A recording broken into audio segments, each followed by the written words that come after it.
It's cold outside. The forecast is calling for snow, 0 below temperatures, strong wind gusts.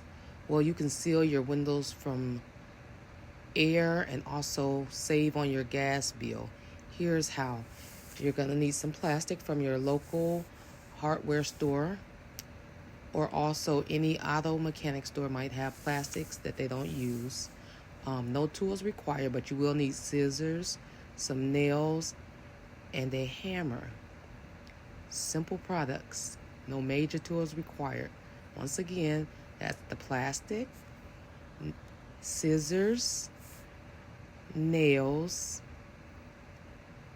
and a working hammer. You're going to cut the plastic to the desired length of your window.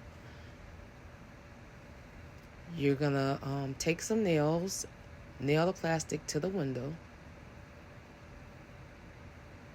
around the wood frame, nail the plastic to the window, and you should have something that looks something similar to this.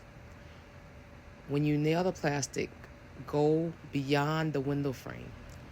You can also do this in the inside of your home and the outside. Thanks for watching. Like, comment, share any ideas, and subscribe to my channel. Thanks.